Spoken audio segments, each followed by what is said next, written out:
do really appreciate the opportunity to be with you this morning, and also to get an opportunity to share a little bit of the story of something that's very dear to my heart, and that's the country of Ethiopia. And our brothers and sisters in Ethiopia, and their church body is called Makana Yezu, which means house of Jesus. Okay? Now, you may or may not know that a little bit about them, but they actually are the largest Lutheran body in the world. Did you know that? I bet you did. Let me just, I had the privilege of being with them about 18 months ago, and was invited as a guest there from the president of what's called the Central Synod. They go by synods and not districts there. And I spent my time in Addis Ababa, which is kind of in the center there. That's the capital. It's actually Asababa in their language. And Asababa is not only the capital of Ethiopia, it's the capital of Africa. So all of the, when you go there, all of the embassies from all the countries from around the world are there. It's a pretty amazing place. The country of Ethiopia is about 60 million people in total. 6.2 of them are Lutheran. 6.2 million are Lutheran. Now, we may question just how did that happen in Ethiopia. I mean, gee, they don't know anything about sauerkraut or bratwurst. But actually they do. Because German missionaries and Swedish missionaries went into Ethiopia, and that's how they began their gospel work there. And the body there, the Lutheran body, was about 500,000 members. And then a miraculous thing happened. God acted, and he brought the communists into the country. And when the communists came into the country, they threw all of the missionaries out. And it was that action that all of a sudden the faith exploded in Ethiopia. Because the people then said, this is not their church. This is our mission. This is our church. And they raised up people of their own. And from those folks, the church just continued to expand. They're growing at a rate of about 1 million people a year right now. So it's, for us, we think that the best way to be able to grow churches is we got to have more pastors. The reality is they don't have very many pastors. I think that's probably why the church grows. They don't have pastors. I can say that as a district presidency because I know pastors don't like herding cats. Okay, it's a pretty difficult situation. So what really brought about all this tremendous growth in there was it their tremendous sanctuaries and their churches. I know it's a little difficult to see, but you may see that this is an outdoor and there's some pretty primitive benches there, and that's one of their churches. That's actually the first meeting place of that congregation that now has grown to the largest church in their church body of over 10,000 members.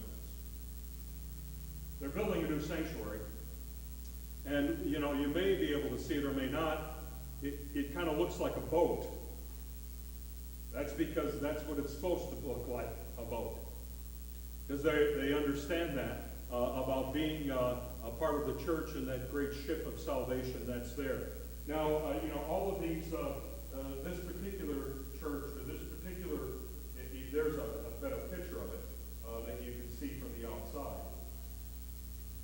But all of this is constructed by themselves, because they are not allowed to purchase property. They are not allowed to borrow money in Ethiopia. So anything that they build and all of the property that they obtain, they have to find another way. So, you'll see this, and when I sat with the pastor, and I talked with him, and he said, we're building this sanctuary, and it seat about 5,000 or 6,000. And he said, when we're completed, it will be too small. And he said, we really should be even larger than that. But we have started 40 new congregations off of our congregation. Plus, we have started congregations in 9 foreign countries. Of course, I asked him, when are you going to build one in the United States? But the reality is that the congregation exists in the United States is very five. There's about 500,000 Ethiopians in the United States, and they're very, very active. They look at some of our work and they can't understand why we're not growing any larger than we are, because they say there's so much opportunity that's happening. But in this particular congregation, they have 2 pastors. Of course, they're caring not only for this congregation, but for the 40-some new congregations they've started around them as well. Well, if it's not their beautiful church buildings, maybe it's their kneeling pews, their kneelers. What you see there is actually the kneelers in a brand new little congregation that's out in the middle of a very rural area. And how did it come to exist? Well, the man who owns this particular land, this farmer, was converted to the faith. And so what he decided to do was to give his property. And he said, I'll just build a church here. That's often how it happens. They either start in a home or they start in other places, and they started there, and that's where they assemble. What's of interest to this is when I went to this particular little congregation out in the middle of nowhere, and I looked at these kneelers. They're flour sacks, by the way. They're just grain sacks. And that's what they use to pray on, to kneel and to pray on. But I got a little bit of a taste of the understanding of just the spirit of Ethiopia. Because here in this little sanctuary, when I looked over at the wall, there was a stack of these grain sacks about this high. And I said, why all the grain sacks? He said, that's for the new members that we will have. Well, maybe it's their state-of-the-art restroom facilities. By the way, this is a state-of-the-art restroom facility in Ethiopia. And it's a hole, it's a ground. By the way, there's no door on it. And it happens to be one of the restrooms near this same large congregation facility with a little bit of running water. I think a lot of it's got to do with the fact that they're very, very directed on exactly who they are and where they're going. Now you can't really, I know you can't read that, okay, and I apologize, for a lot of little clarity. I'm taking a lot of these shots on my cell phone. But what you see here is what you often see when you enter the grounds of any one of the congregations. There's a mission statement and there's a vision statement. And it's in 2 different languages. It's in Amharic, which is their language, and it's in English as well, because many of them do speak English. But they very clearly lay out exactly what their mission and their vision is. And if you ask them what it is, no matter how many places I went, the vision and mission statements were very, very similar.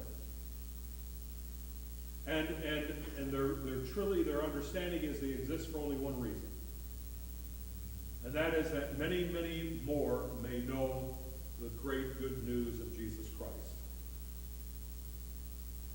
And they spread that, and they speak very, very clearly about that to those around them. They're also very interested in children. What you see here is one of their school enrollments. And that's the boys and the girls and the numbers that are there. And what they will do is they will go into a community, and one of the ways in which they reach the community is by beginning to feed the children and educate them. Now, one would think that's a good thing. But in their culture, it often leads to persecution. And persecution by two groups of people. First of all, as you may not be surprised, by Muslims. Because Muslim is very, very strong. Islam is very strong in Ethiopia. But the other group that persecutes them are the Orthodox. Christians, but the Orthodox. And they've had a stronghold in Ethiopia for a long time. But the reason they persecute them, in fact, they will stand at the gate of the school and they will tell the children, do not go in. They will teach you lies. They will fill you with lies. And the truth is not there. Well, you might understand why Muslims would do that, but you might not understand why Christians do that. And part of the way, the reason for that is because they control the children through ignorance. They control the people through ignorance. If they're not educated, then there's no freedom. There's much more of a slavery, and that's how they control the people. So when the children are educated and fed, then they're very open to hear other things as well. We often say a person can't hear you speak the gospel to them over the growling of their stomach. And that's very true. So what happens when they begin in a community and they start sharing the gospel and they gain a few folks and they start this time, the first thing that the community does is they shut the people off. They do not feed them. They do not let them work. And not only the children, but their parents as well. And so the persecution begins to rise.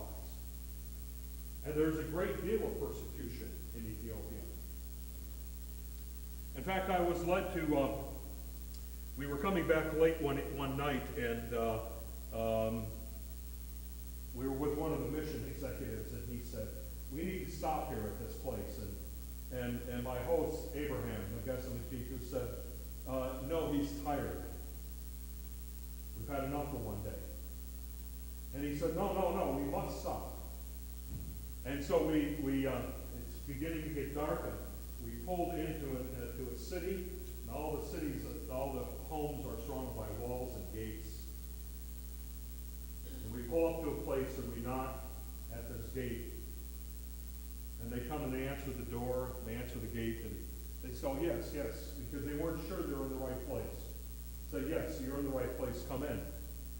Well, we walked into the gate and there's a house that's there, and next to the house there's a tent the same size as the house. And so we walk into the tent and we lift the flap, and when we enter into the tent, it's total darkness in the tent, there's no light. There's rocks, nothing but rocks on the ground, big rocks that we're stepping on. There's no chairs. And as my eyes begin to focus, I notice that there are 7 younger people in the tent. And they're speaking in a hushed tone as they're conversing. And I said, and after a bit of time, and so they translate for me, I said, what's going on here? He said, this is one of our new starts. There's no church in this community. And they've begun this in the house. There's really what they call evangelists that have about 2 years training. They're not pastors, but they're evangelists. That they go into a community, they begin to sharing, they begin to cultivate, they gather people around the Word of God. And he said, these people are here, and it's about 3 or 4 o'clock in the afternoon. And they're praying for their city. That their city may know the good news of Jesus. They're praying for the city. He said, now, I said, well, what's this tent all about? He said, well, they've been gathering the house. There's no more room in the house. So they've constructed a tent, and now the tent is full. And the people go and they stand so they can hear. no sound systems, but they can hear the Word of God. Well, they hunger for that. And he said, and soon, the great persecution will happen to this congregation. And they'll come in, they'll burn this home, they'll burn the tent, they'll persecute the people. And then he said to me, and when the persecution happens, the church will explode. The gospel will explode in this city, and this city will be saved. So it is under great persecution and lack of that, but reaching people in their needs. This is one of their churches as well. Yeah, man, that's even more difficult to see, isn't it? But there are benches here, and this is in one of the cities. See if the second one's better. You see that a little better? This is looking the other way from the altar area. And where Abraham is stepping, right there, he's stepping on a small little wall. That's where the sanctuary wall ended. And then they expanded even further. But you notice that there are no windows and there are no doors. And the reason there is no windows and doors there is because when Sunday happens, the people are gathered outside as well. And they're pressing up against the open areas of the windows so that they can hear the Word of God that is being preached on the inside as well.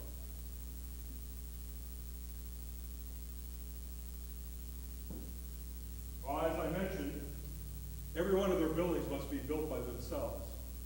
And so the people of Ethiopia understand that part of their support and the part of their discipleship is the fact that they give of their time and their energy and their strength. This is the middle of the week, and this is one of the members who has come to make some of the mortar to be able to build the buildings.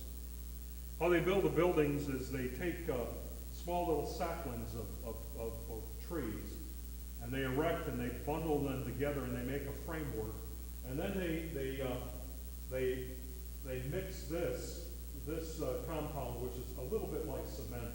It's really like drive-it. You know what drive-it is? Okay. Stucco is another term for it. It's very similar. And they'll mix it with hay and with mud, and then they'll form that up, and they'll poke holes in it so it dries, and then they'll put another coat over the top of it, and then eventually they'll paint it. But that's how they construct their buildings. And they use the rocks and everything else that are there. But everything must be built by hand by the members. Well, here you see a little bit, and once again it's a little difficult, but behind me you can see where the stucco has kind of been, the mud structure has been built, and there's holes throughout as well. This particular place is in the middle of the city, the residential community. And they started in that place. I mentioned to you that they can't buy property. The church can't buy property. But individuals can. They can buy homes. What happens is that one household is converted. And the people begin to meet in the household. And the neighbors say, they're going to burn that house down. And there's going to be persecution. Would you buy my home? Yes, we'll buy your home. And they buy the homes. And they expand their area. And they build their churches and facilities.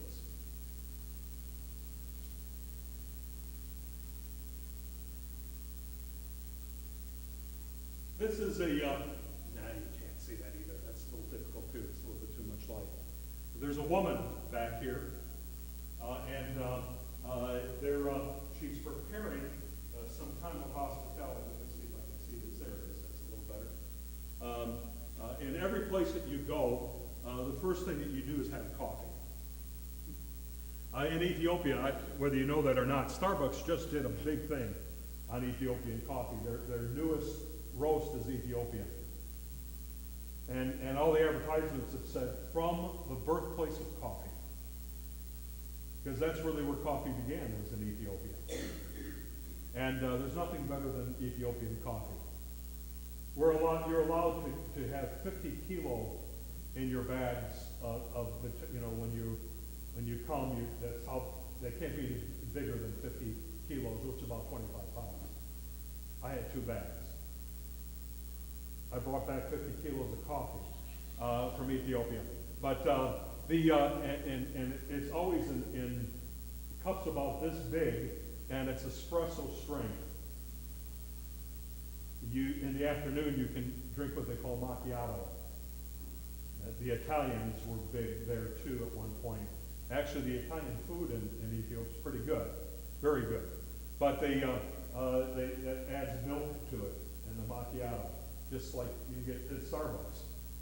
And I would drink, and I'd say, well, where'd the macchiato come from? They said, the Italians, it's one of the only things they left us that was any good.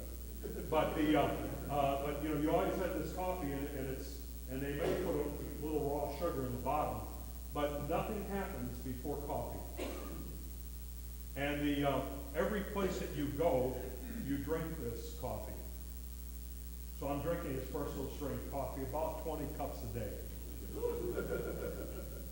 I can't figure out why he said I was tired at the end of the day, really, but it is brilliant. And they grind it, and there's a pot there with water, and it's a little charcoal there, and they go ahead and they boil that, and then they put the coffee in, and it settles, and they pour it off the top, and it's really quite strong.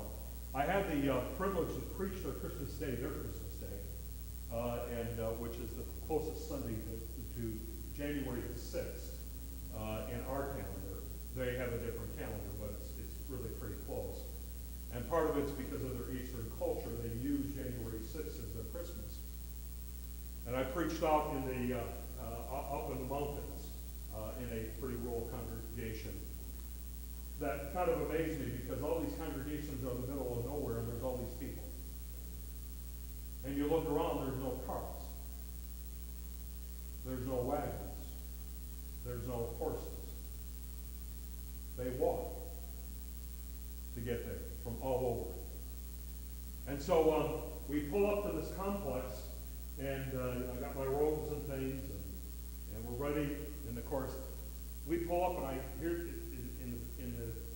in the little bit of ways that are the sanctuary, and I hear music coming. And I'm going, we're late. We're late for worship. And I start getting my robe on. Abraham says, coffee first. The women have prepared coffee for you. Okay? So sure enough, these little metal folding chairs, and we're sitting outside, and they make the coffee, and then they pop popcorn. Serve popcorn with the coffee. And they make this honey bread, which is just unbelievable. It's got a little coriander and spice in it as well. And they'll serve it. Not as good as the breakfast we had, but well, have to be kind. No. And so we'd have coffee. He said, okay, now coffee. Now it's time to get ready.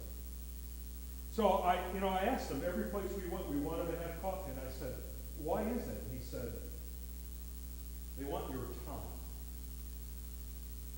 They want to talk to you. Because that's what they believe to be important. And so, having that time to be able to talk to people is very much a part of their understanding of culture, and they value that. And so they have said, when we value that, if we're going to have conversation, we're going to talk about Jesus to you. And so it becomes very, very natural for them to have that conversation. But so then, by the way, we're walking to the sanctuary, and I hear the service going on, and the place is packed, and it's rocking. It's just rocking. And I said, "What's going on?" We're late. He goes, "Oh no, that's the baptismal service." He said, "We start the first service of the day is our sacramental service. for those who may commune or whatever. And he said, and then we just continue worshiping for about 4 or 5 hours. But as it moved into their time, it's the service for their community or their evangelistic service. He goes, that's the one you're preaching. And so we walk into the middle of the worship, and it's just like we pause, and we make the transition into that time. So it was a great experience to be there, and in different cultures you always have to get yourself prepared a little bit for that, because you never know what to expect. And it's like the first time I preached in one of our African American congregations in the Southern District. And it was for Harvest Home Festival, and there was about 400 there. And we were 2.5 hours into the worship. I hadn't preached yet. And I leaned over to Elmer Marshall, if you know Elmer. About 6'6". Elmer's like this. I always felt dresses like just as sharp as could be. I told Elmer when he dies I get clothing.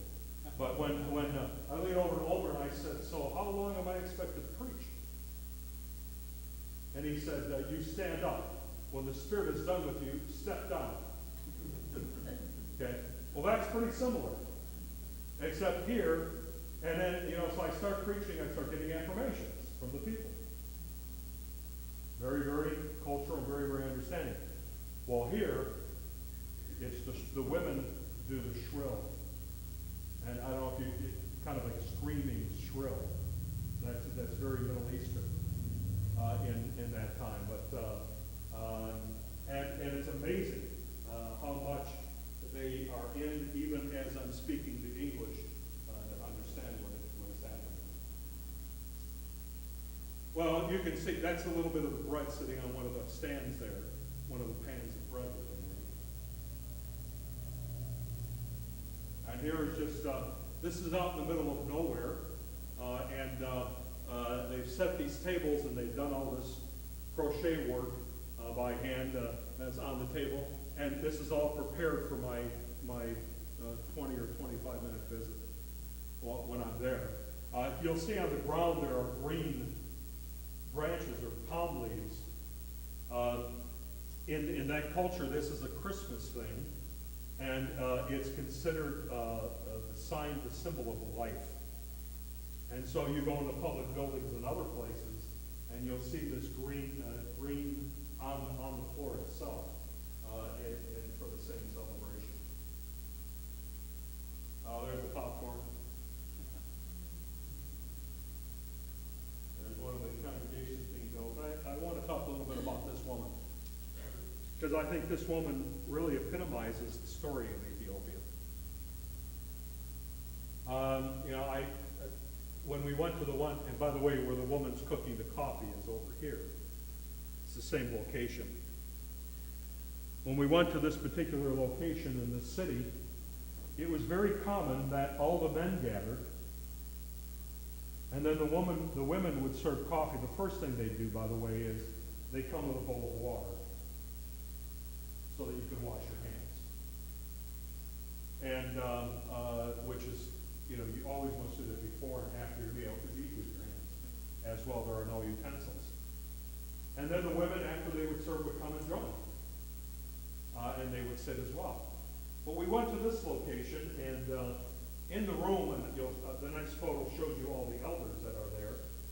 All the church elders are there, but this woman is sitting among the group.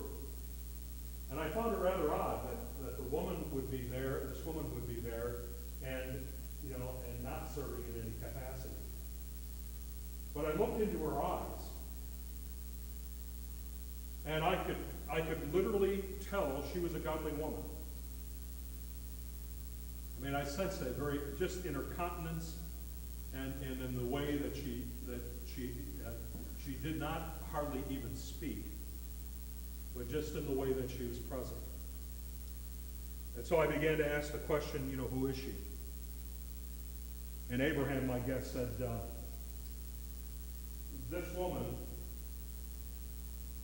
when I would come through this city, the gospel was not here into this village. He said I would stop in this village. I would either have coffee or get something to eat. And I met this woman. And I started talking to her. And he said she was the seer in the community. She was the interpreter of dreams. And she had that gift to be able to do that. And people would pay her to interpret their dreams. And he said, but when I shared the gospel with her, she had a need, and her need was that she was plagued by the fact that every time the coffee ceremony would happen, she would get a vision of a black snake wrapped around her head. And she was troubled, her soul was troubled. He said, I shared the gospel with her, and the visions of the snake vanished. And she was never plagued again. He said, and along with that vanishing of that vision, also the ability to see and the other vision vanished as well. And so people would come to her in the village, and they would take their money and they would say, tell me, this is the dream I had. Tell me what it means. And she would say, I can't do that anymore. I no longer can see. It was her only means of support in that community. And they cut her off. Of course, she would say, I can't interpret your dreams. And now I'm going to tell you why. And she'd share the gospel with them and what happened in her life. This is the mother of that congregation that is now 600 in this small village. And so they honor her in that way. And so Abraham, every time he came through that village, he would stop, he would share more scripture with her, and she literally became the mother of the congregation. These are all the elders of that congregation as well.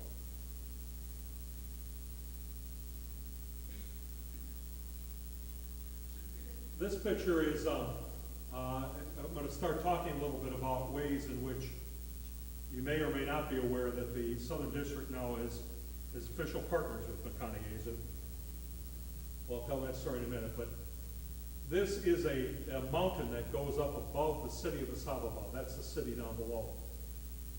And this road is a 10-mile road to the top. There are no guardrails, by the way, but it goes to the top. And the women of the city begin a journey up this mountain every morning at 4 a.m. And as they're walking up the mountain, they have to fight the coyotes because there are packs of coyotes on this road. So they walk to the top, and then they cut these pieces of wood by hand with a little hand saw. And they bundle them up, and then you can see there's pieces of fabric, and they create a harness, and then they carry this bundle of wood 10 miles down the mountain. And they do it every day. And then they sell the wood at the base of the mountain. And that's how they continue to keep their living. And there's all kinds of women on this road.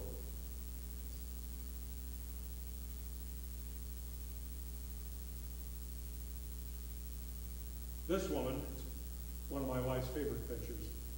Actually, not this one, but one where she's smiling. This woman, I would have guessed, is somewhere between 75 and 80 years of age. Could be a little older. And she makes this journey as well every day. She's resting on the side of the road, and there's a rock ledge there, and she's got her wood there. And we stopped, because she would stop, and to talk with her. And we talked a little while, and then I heard in Homeric the name of Jesus pronounced, and she got this big grin on her face.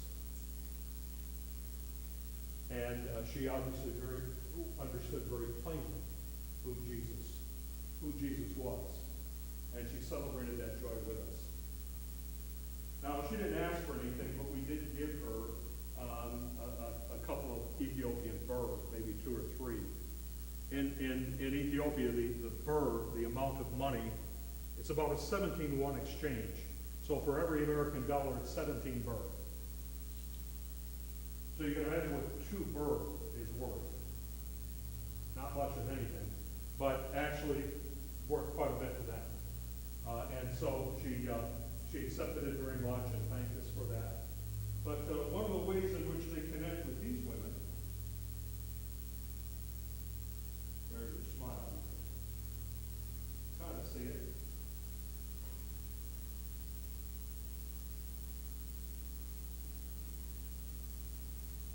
Is with donkeys. Not many people own donkeys. But if you own a donkey, then you can use it to carry. And so what one of the churches in Asababa does in the city is their women do all kinds of craft projects or other types of things, and they raise money to buy these donkeys. It's about $400 American for every donkey. So you can imagine why they don't have them, because that's quite a bit in Ethiopian birr. It's of interest because about a month ago in USA Today there was a story of an Ethiopian marathon runner in the United States. And he was running a marathon and he was raising money to purchase donkeys for the women of Ethiopia. And so one of the ways in which we might be able to support them is by women's organizations connecting with Ethiopian women and purchasing donkeys. Now you can see that's a man behind. Normally the men are the ones who use the donkeys. The women are not normally allowed to do that. But whether it's water or other